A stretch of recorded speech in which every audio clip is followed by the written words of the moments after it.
Good morning, everyone, and thank you for joining me for today's call on best practices and youth engagement. This webinar was originally scheduled to talk about working with schools and school districts. We will still discuss that, but during one of the January webinars, and we'll be moving the date that was originally scheduled for January 6th to accommodate presenters, and I'll send out that information as soon as that is set.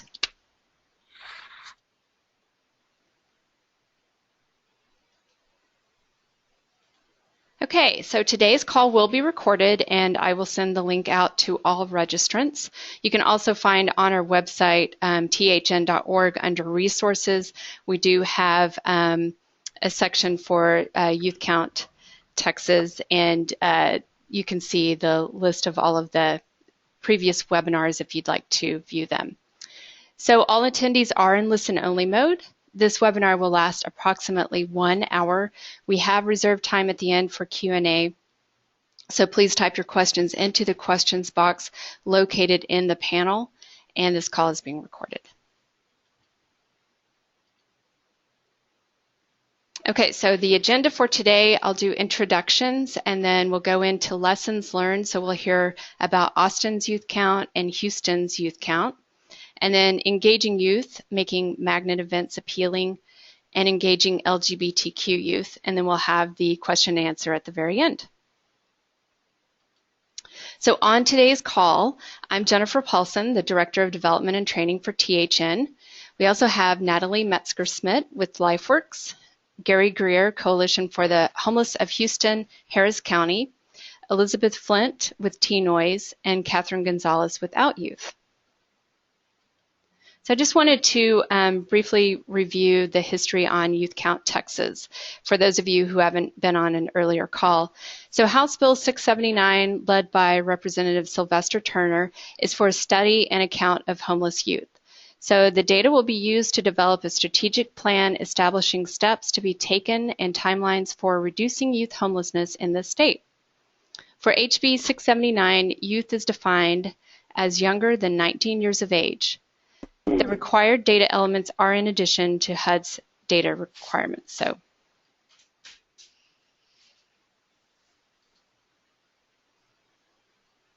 right, so lessons learned. I asked each of our presenters what worked, what didn't work, and what would you do differently, and to share those. So we have Natalie Metzger-Smith from Austin and Gary Greer from Houston. They have both graciously agreed to share their experience conducting a youth count. So first up, we have Natalie Metzger-Smith, and she is the Grants and Contracts Manager with LifeWorks Austin and worked on the youth count here. So Natalie, I'll let you take it from here. Great. Thank you so much, everyone, for having me. Just to give you a little bit of background on our experience with point-in-time count, we had never conducted a youth and point-in-time count before. The previous year, we did put on a magnet event for the first time. We had a pizza party at our drop-in center and counted 18 youth, the most ever. Up until that point, that was the most effort we've ever made to focus and count youth for the point-in-time count. But this year, we did a real youth count for the first time. It was a community-wide effort that LifeWorks led, and it was consisted of 3 main events. We had our morning street count, which was 5 teams of 6 volunteers for a total of 30 volunteers, which fanned out in a concentrated area between 5 and 8 a.m. And then we had a Halloween carnival in the afternoon, and we had booths and food and raffle. We even had a petting zoo, which was really awesome, and a bunch of volunteers there to not only run the carnival, but also to survey youth during the event. And then in the evening, we had a pizza party at OutYouth, which is the Austin LGBTQ Youth Drop-In Center. So between those 3 events, those were really big, but we also made an effort to incorporate some demonstrated best practices that were used in other states. And some of those that we incorporated included incorporating homeless youth into the participation of the count. They primarily participated in the morning count. They were on the morning street teams, but they also participated in the Halloween Carnival in the sense that doing social media and getting out to their friends, really kind of trying to drum up the event to get as many youth there as possible. We also compensated these youth for their time. So we were able, through T-Noise, provide gift cards in the denominations of like $5, $10, and $25. And those were given out to youth who tweeted or posted about the event or participated on the Morning Street teams. And then obviously we did the magnet event at the Halloween Carnival and the pizza party at youth. And then finally we engaged with partner organizations on the day of the count. Not only did we do those 3 events, but we also provided a toolkit so our partner organizations could also do the count. So the City of Austin Public Library counted, Front Steps, which is our adult homeless shelter, our LifeWorks Youth Resource Center also counted. So this year, the most ever we counted was 18, but this year, for the first time, we counted 64. So really excited about that. As far as what worked, I think what was really successful is that we had the youth participate on the street teams. We were really excited about that and felt that they were really critical in helping us locate youth. Staff that worked with these youth that were going to be on the street teams, they received their commitment up to a week before. And so really working with those youth to pin down where they knew other homeless people were camping.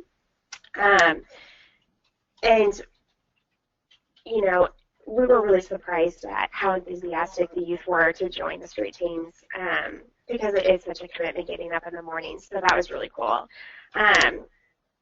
As far as doing reconnaissance of where the kids were located, like I said, we really spoke to those youth who were participating in the street teams, but we also, community-wide, we had this Google map where staff from LifeWorks heard or knew where youth were camping. They had a link to the map and could pin this location. So, we had been doing this for a couple months up until the count, and we actually didn't release the signed areas of where the street teams would go until a couple days before because we wanted the information that we provided to them to be as current as possible. And I think that was really helpful because we ended up counting 15 youth during the street team counts, which really surprised me. I was really hoping just to get 1 or 2, so to count 15, that was really awesome, especially considering during the normal point in time count, we really don't see many youth sleeping on the streets in January. Also, during the day of the count, we have an apartment complex where we have permanent supportive housing, and during the day of the count, we actually had staff hanging out at that apartment complex, and this probably happens where you guys are, but we often, these are former foster care youth who are living in these apartments, and they often have other homeless youth crashing on their couches and sleeping over. And so we had staff hanging out at these apartment complexes during the afternoon and in the morning. And, when kids would come out of these apartments and we knew weren't living there, we would snag them and be like, hey, you're not in trouble, but we need you to do a survey. So I think we got probably, I would say, 8 or 9 homeless youth just from making that effort. And then what didn't work? I would say we really tried to bring on board the Austin Independent School District. They participated on our planning committee all the way up until literally the day of the count, and I was super excited about the prospect of them serving homeless youth because they had made that commitment. But due to last-minute concerns about the length of the survey and pulling kids out of class for that long to do the surveys, they actually never administered the survey, which I was pretty bummed about. And then also, logistics are pretty difficult, especially when you're trying to find a location for a carnival, which was our big magnet event. It was really difficult to find organizations willing to let us use their space for their events. We wanted it to be near our Street Outreach Drop-In Center, and there's a bunch of organizations that we have relationships with, but due to, perception and I think some fear, and for other totally logical reasons, we weren't able to have a carnival in a really large public space that we wanted it to be. We ended up hosting it at our drop-in center, which was fine, but anyway. And then finally, what we would have done differently, I think, is that definitely looking back on it, we would have worked with school commissioners at the state level to obtain support for school districts engaging in the youth count and serving homeless youth, rather than what we were doing, which was working with Project Help staff. They were really wonderful, but because of the bureaucracy, we should have gone straight to the top and worked at that kind of level. And then finally, this year was our first year doing it, and so as leading that kind of effort, I tended to micromanage the process, which was really difficult because there were so many details, especially when you're working with your partners. A lot of stuff came to fruition kind of at the last minute, and so it was a lot of juggling.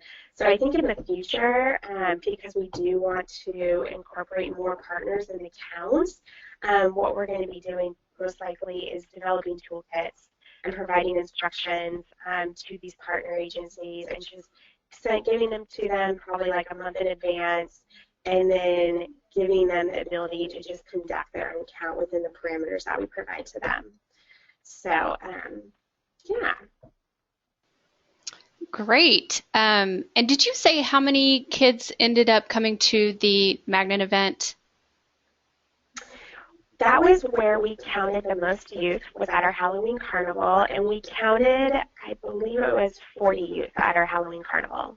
Wow, that's excellent. So you highly recommend the Magnet event as okay, great. Huge. Typically we have about 18 youth go to our drop-in center at any given time. Our drop-in center is open 2 days a week. And so I think just by sending out a lot of announcements in social media and doing outreach to our partners, and we were able to get over double that. So great. All right, and anything else you want to add? And I'm sure we'll have a lot of questions at the end, but nope, that's all for now. Okay, thanks, Natalie. And now I'm going to turn it over to Gary. So Gary is the project manager for the Coalition for the Homeless of Houston, Harris County. So he's going to share all of those things with us from his perspective. Well, good morning, Jennifer, and thank you as well for the invite to present and share a little information and experience that we've had here in Houston. I have been the project manager for our point-in-time count starting in 2011, and we do a street count every year since 2010. So even though HUD requires it every other year, we have been doing street counts every year. So starting in 2011, we organized specialized outreach teams, and in particular we had ones for veterans, ones for different populations, but specifically our youth working group within the parameters of the point-in-time count started in 2011 with Covenant House outreach teams and using peer and graduates from one of our major shelters in Houston. They have an already existing outreach team, and they helped us recruit other folks to do a specialized outreach during the point-in-time count for youth. But it was, I'll give you a little history and background of our experience here. So that was limited and targeted towards the point-in-time definition of who is homeless. It didn't have youth-specific questions, but we were able to interview and talk with youth, go to Magnet events or existing events that and hotspots where youth are, some of the apartment complexes where people might be couch surfing, and find out what their situation was on the night of the count. We were doing evening counts. So we did that in 2011, 2012. In 2013, we were invited by HUD and the Department of Education and USICH to participate in something called the Youth Count Pilot Project. And the Youth Count Pilot Project included 9 different communities and was a study on trying to develop best practices for youth counts. The all of this information from the 9 different communities, including Houston, was put in a report issued by the Urban Institute. It's the Urban Institute Process Study for Youth Count. If you Google Urban Institute Youth Count Process Study, it'll pull up the report. And it'll give our listeners examples of what worked and what didn't work for different communities. We learned at that time we were still doing our process with the point-in-time count, but we expanded it and included other community partners, and I'll talk about that in just a moment. So based on what we learned from the 2013 Youth Count Pilot Project, there was recommendations to do an expanded count and do a deeper kind of needs assessment with our count to really gauge the different types of unstable or housing instability that were experienced by youth. You know, different degrees of whether it was couch surfing or whether they were doubled up but had a responsible adult but not on a lease, and if, you know, they were time limited on where they could stay, and a variety of different things from literally homeless on the streets to shelter to in a car, so on and so forth. This week, the community labeled as Youth Count 2.0. It was a project that was sponsored by our Homeless Youth Network, and the lead researcher was from University of Houston Graduate School of Social Work, Dr. Sarah Narendorf. So that report was developed, and it will show the methodology for our listeners. We have that on our coalition website under presentations. You'll see the PowerPoint for Youth Count 1.0 and the PowerPoint for Youth Count 2.0 and lessons learned about youth counting under our presentations on the homelesshouston.org. That's www.homelesshouston.org under presentations. So a couple of things that we have from lesson learned from those activities, and I would like to say that the 2014 youth count was independent of the point-in-time count. We expanded over a 5-week period. We had outreach, magnet events, respondent-driven sampling. These are different techniques that were used and recommended from our initial Youth Count 1.0. But curiously enough, the numbers, even though we had an expanded window of time, were very similar with regards to the literally homeless, particularly around the different populations. You know, when we're talking about youth counts, there's 2 main populations, 17 and under, and those who are young adults, 18 to 24. So the numbers were somewhat, very similar, particularly around the literally homeless. In 2015, we continued with our lessons learned, and in our point-in-time count, had a special operations component and did the point-in-time count with youth special operations. They had their own kind of command center. We recruited peer surveyors, included all of our different work group stakeholders, including Child Protective Services, foster care, particularly the school and independent school districts, and runaway homeless youth providers, shelter, drop-in centers, and then peer interviewers from some of the colleges who were very engaged and committed and motivated to do interviews, and some of them had experienced homelessness, so they were kind of our leaders from the consumer side. My recommendations for the group is, first invest a lot of time in your planning. I gave those resources out, the websites, so that you'd have a chance to take a deeper look at what we had listed out as our methodologies that worked and what didn't work. But the main thing that really got us moving on this was having planning and bringing the right people to the table.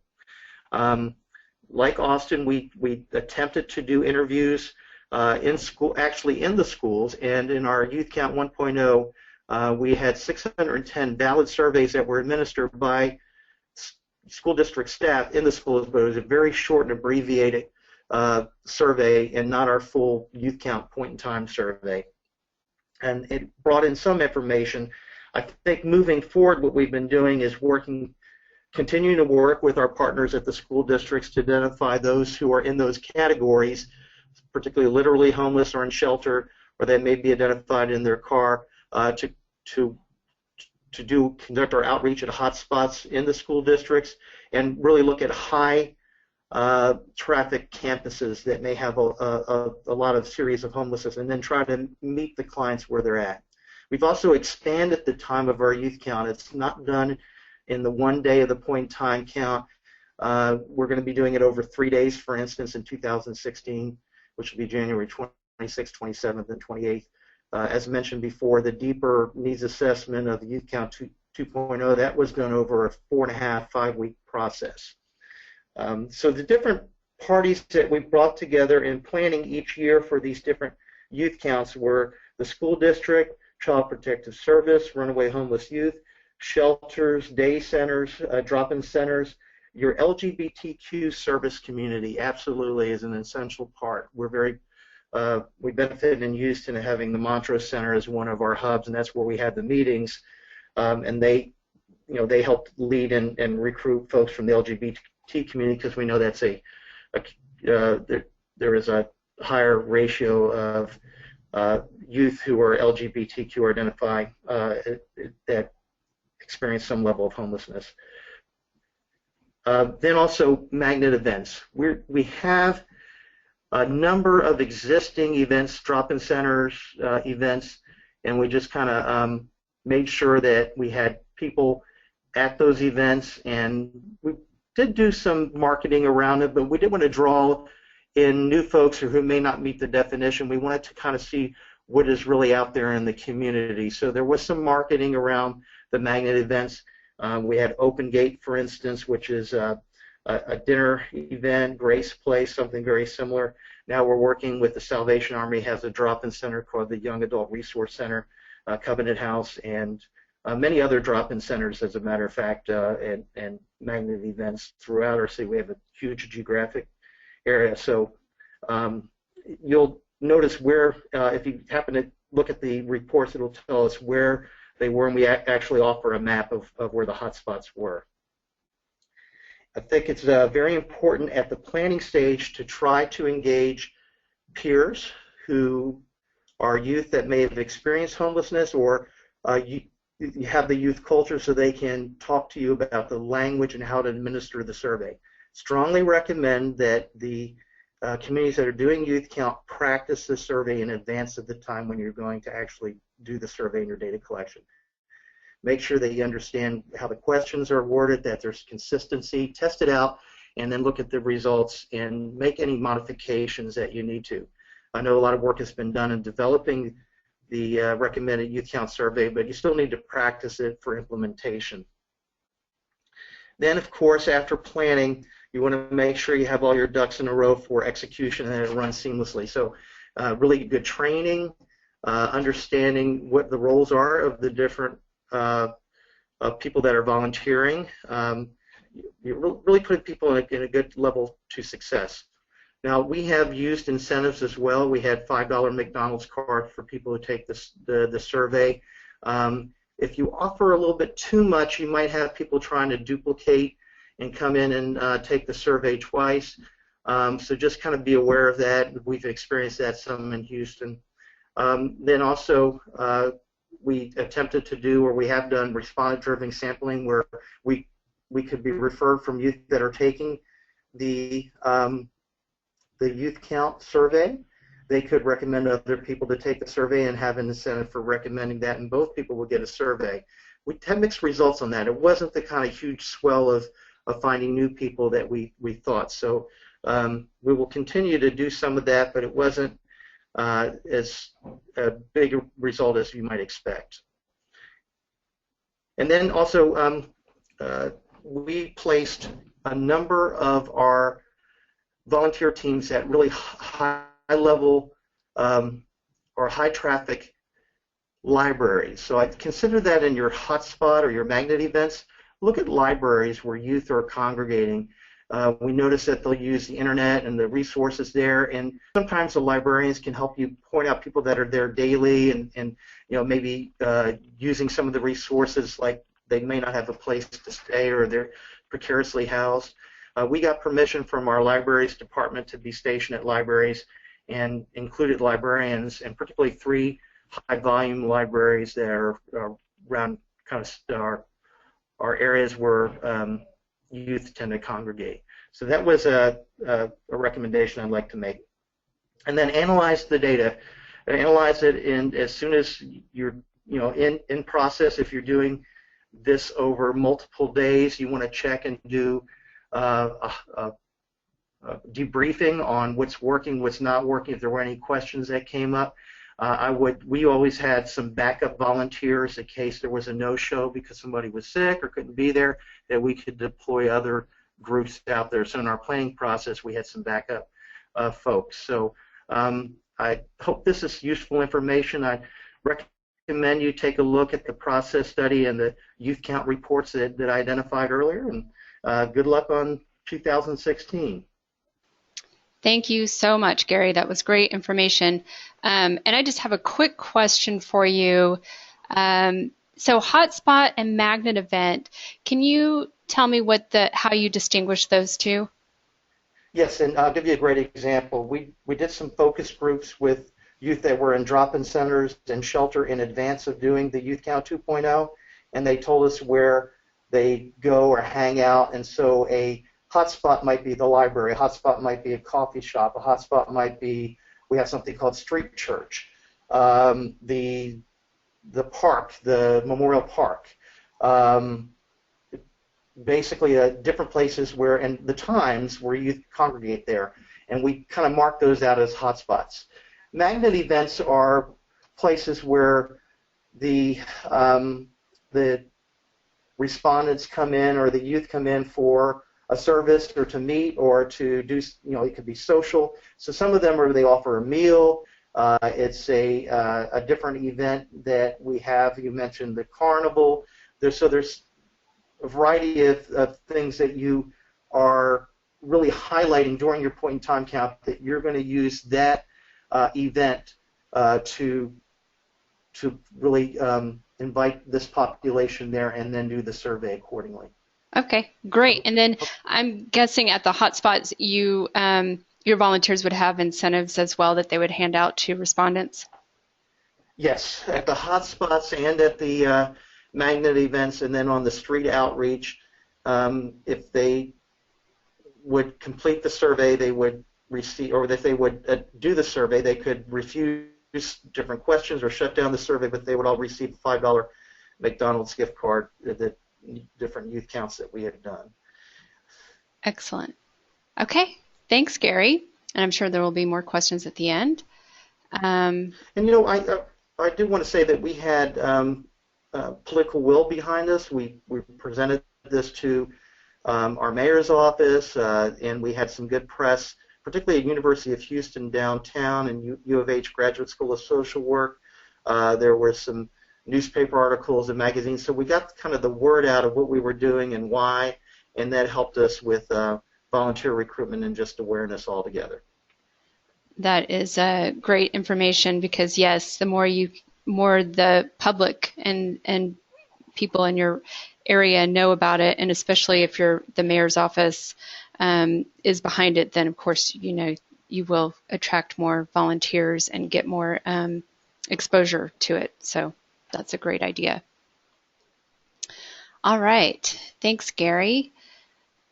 And we will then move on to engaging youth. So planning magnet events that you've heard about, the Austin and Houston counts and what they did for their magnet events, and engaging youth to participate. So we'll also hear from Elizabeth Flint, who is the Youth Programs Coordinator with T-Noise. So Elizabeth, I'm going to unmute you, and there you go. So Elizabeth, I'm turning it over to you. Okay, good morning. So Natalie and Gary had very good points on their magnet event, so I definitely don't want to repeat what they had, but I just want to emphasize a few of their points. So a magnet event, in my eyes, or in the terms that we use at T-Noise, is an opportunity to count the homeless youth. So we want to attract the youth to this event specifically to count them. And of course, get them familiar with the services and things like that in the area. So one of the first things for planning a magnet event, kind of like best practices, is, like Gary said, is planning. So you want to start as early as possible to build a strong coalition of a good mix of service providers and youth. That you want to invite different stakeholders, service providers, COC members, county and city staff, school districts, pretty much what Gary was talking about in his Youth 2.0 and what he learned from the pilot study. That way it just creates the awareness and may help with not only finding a space for your magnet event, but just kind of the overall youth homeless awareness track.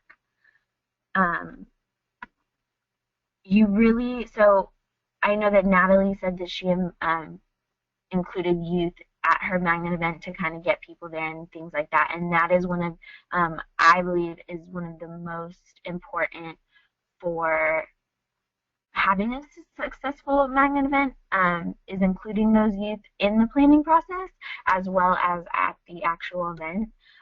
Those are the ones who have experienced the homelessness and have valuable expertise to offer, not only to kind of get their friends there or share what's going on, but also to really give some in-depth knowledge on maybe what would attract youth. If you get their buy-in, they're more likely to want to tell their friends about it and also be there and help and things like that.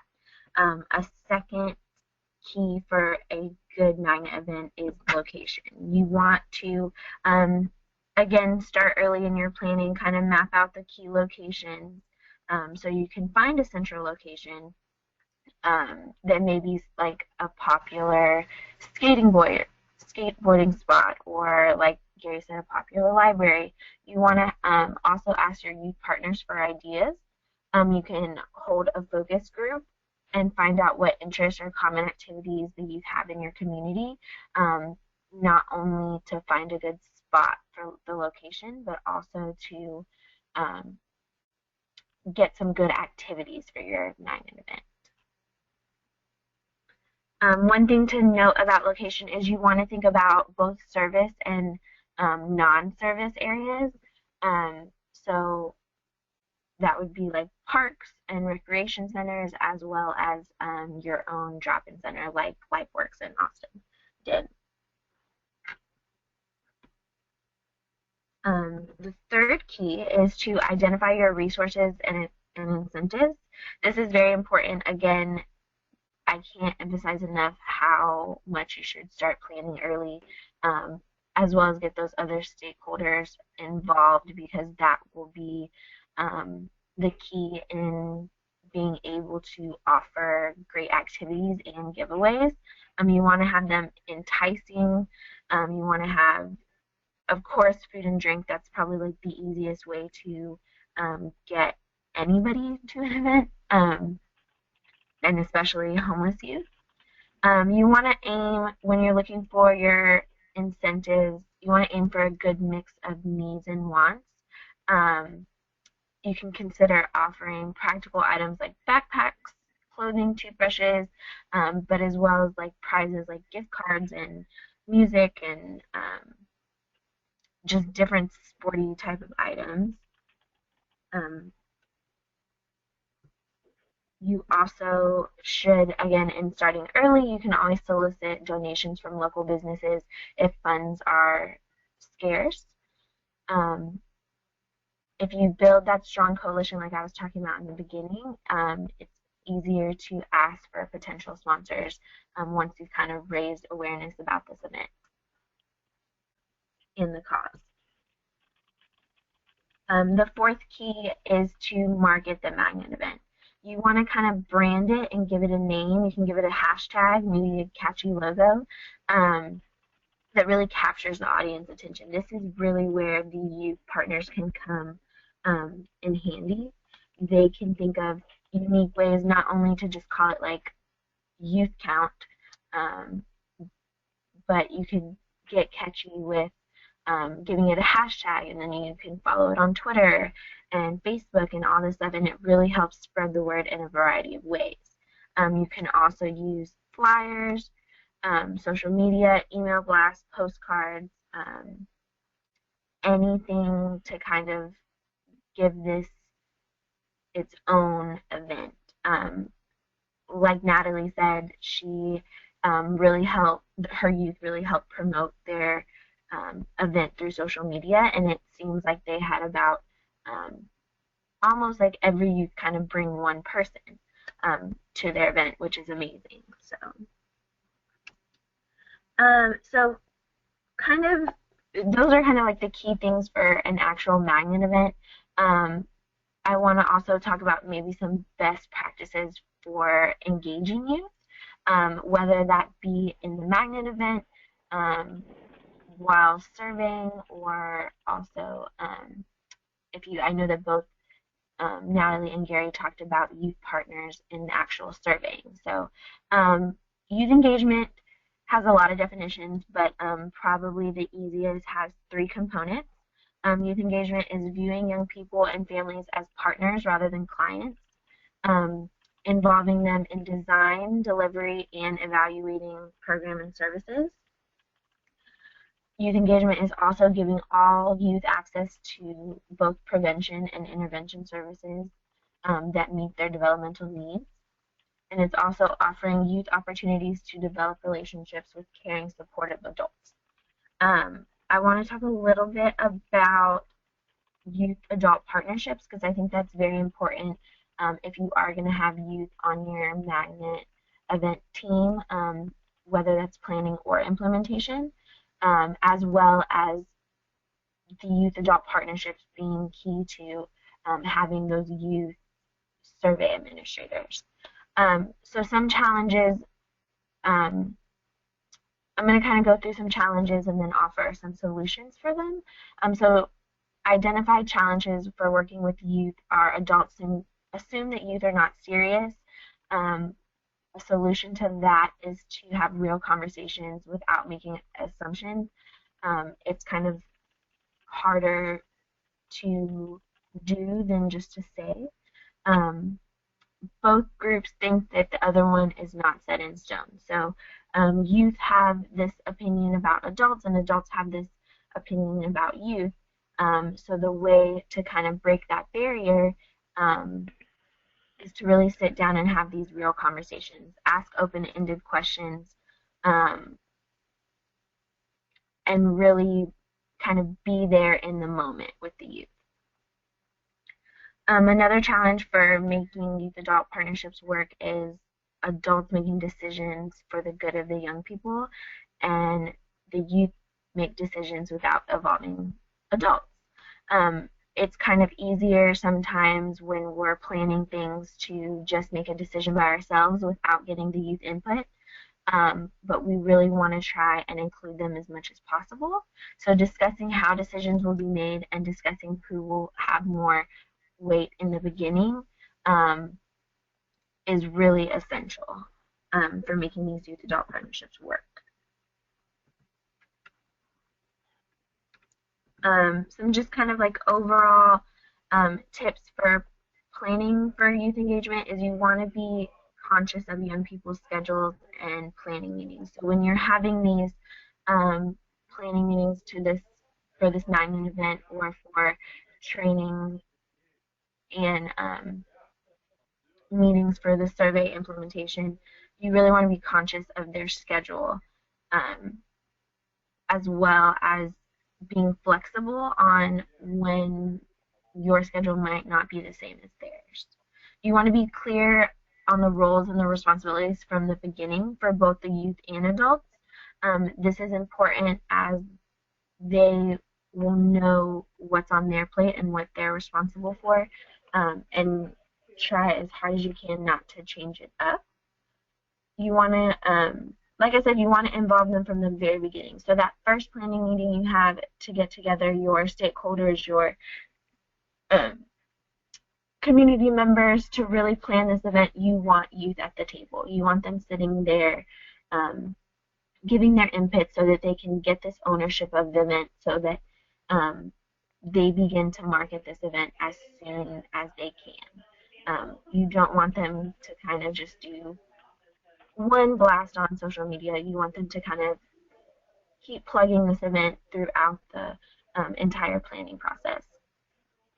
You want to really think about young people as full equal partners. That is something that is very essential. If a youth can kind of, and anybody can tell when their voice is not being heard, and when their seat at the table may not be equal to those around them.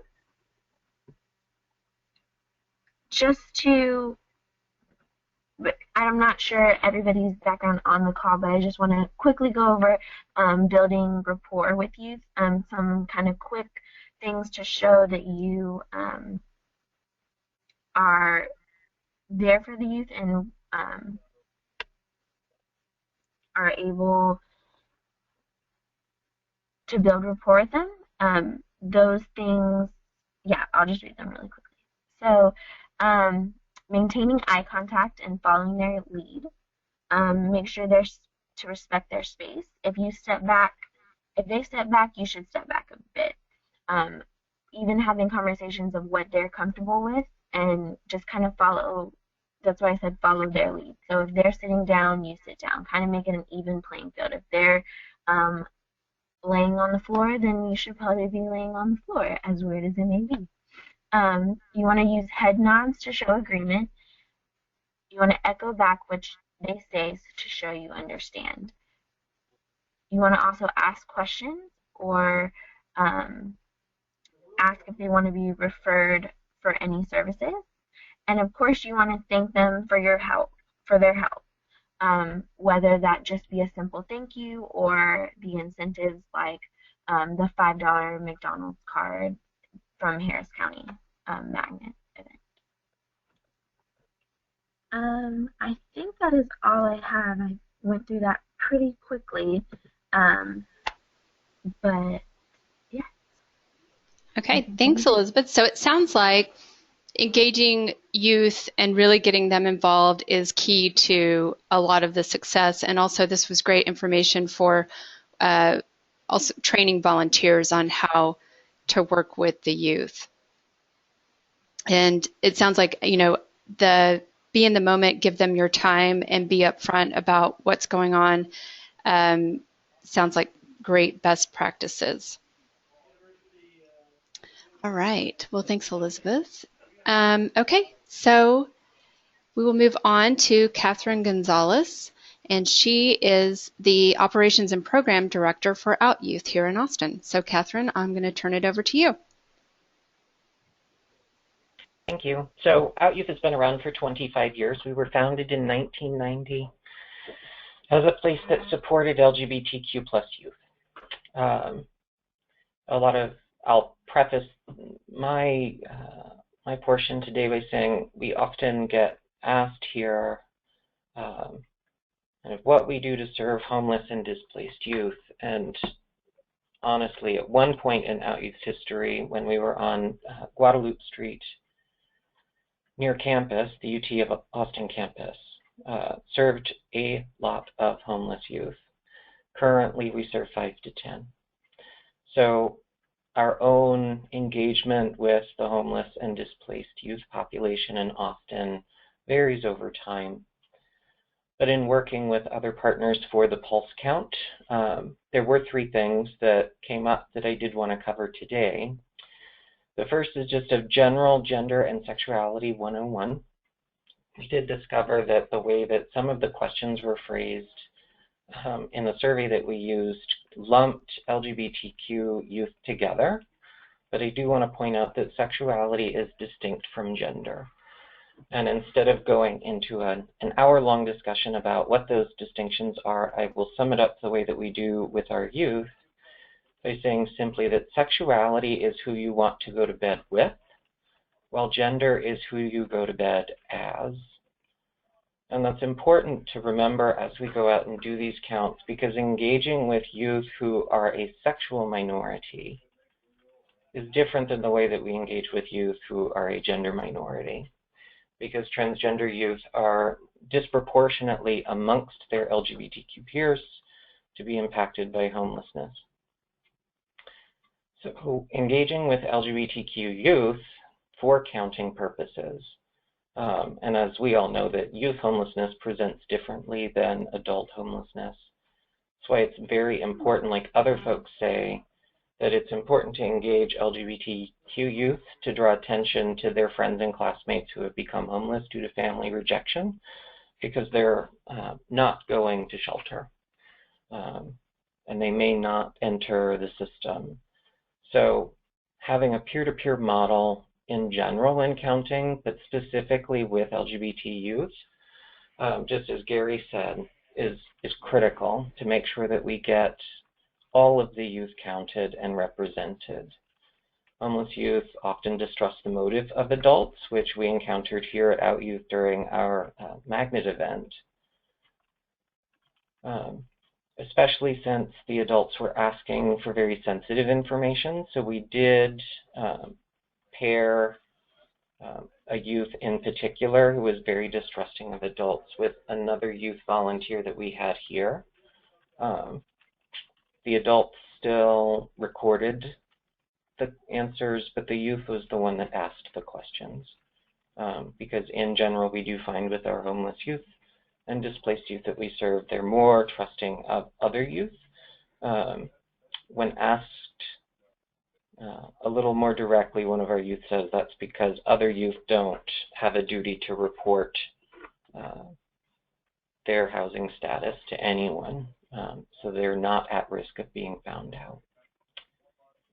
Most importantly is that we capture and include data on sexual and gender minority youth in any reports that we create, and Jennifer and I had a long conversation about that on Monday, trying to figure out, knowing that some data is collected but not necessarily required to be reported, where all that data should live, who should have that data, who should collate it, and figure out trends that might not be discovered otherwise.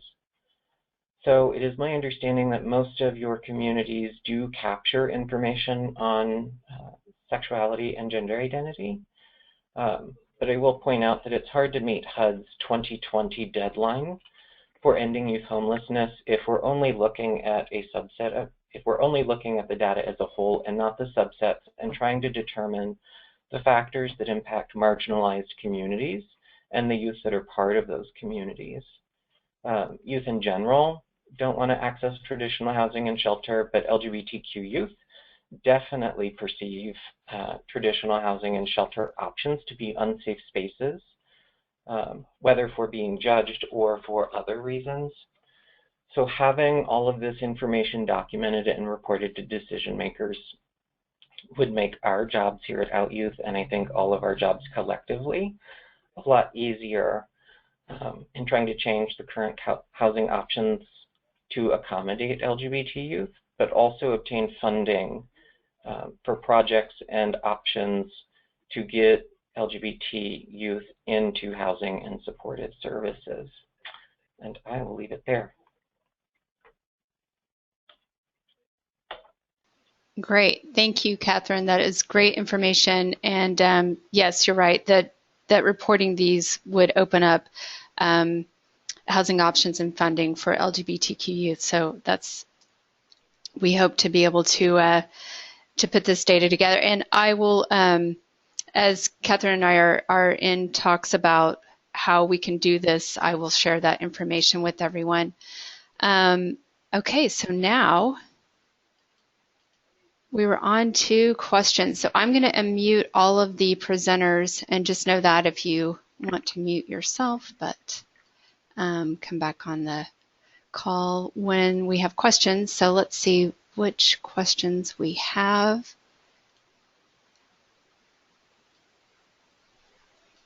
Okay. So this is for Gary. What types of activities will you have over 3 days, and what locations? And I think that was for the account that you said you were going to have it over 3 days. Great question. So in the past, our point in time count has been a 1 day in the evening count that we covered all of Houston, Harris County, and Fort Bend County and divided into different maps. This August, for the better part of the month of August, our community did an outreach surge, particularly targeting those folks who are presenting out during the daytime homeless to engage whether, for instance, folks that may be on the side of the road panhandling, whether they were homeless and what their situation was, and looking and engaging with anyone who was appeared to be homeless to see if they could be presented with a housing option and assessed for coordinated access. We've seen a 50% reduction in homelessness over our count in the last 5 years. So what we did this year is we approached HUD about doing 3-day full canvassing and surveying everyone that we engage with. We split up our geography so that within this, if you're familiar with Houston, there's something called the 610 Loop, which is kind of the urban corridor. So inside 610 will be the date on 26. We'll start at 6 o'clock in the morning and go till we're finished. Then the second day will be the 27th, and that'll be the west side of town, and we'll finish on the 28th with the east side of town. So we have maps that are going to be offered to the different teams that are engaged for our volunteers. All of the volunteers will understand and be trained on the youth count part of the point-in-time count. It will include youth count specialists that will be embedded in teams as much as they're available. And we'll be, if they're within their map, if they have a magnet event or a hotspot that's in that event, then they will go to those events and the libraries that we mentioned earlier. All of the data is being collected on tablets, 100 tablets. So the surveyors will have 100 surveyors that are available in the teams that we deploy out each of the 3 days. We'll collect the data in real time. That way we can, see where people have been and where they've collected data, and then make changes appropriately. That's kind of it in a nutshell. I hope that answers the question. Great, thank you. And then there's another question for you, Gary. So will Houston ISD be administering surveys themselves or using their existing data to fit the survey questions? Houston ISD, the schools itself, will not be administering surveys at the point-in-time count. We will take the PEIMS data that is collected by the ISD, analyze it, and work with the liaison to determine where we might find the youth who are precariously housed, surfing, or those, particularly those. We have good shelter count information from our HMIS, but also those like living in cars and literally homeless, to see if we can identify who they are, make sure that they understand that they can come to a magnet event. And then they would be administered by one of the surveyors who are part of the point-in-time count team. Great. Okay, more questions? We only have the 2 questions so far. So if you have questions, please type it into the questions section in your panel located to the right of your screen.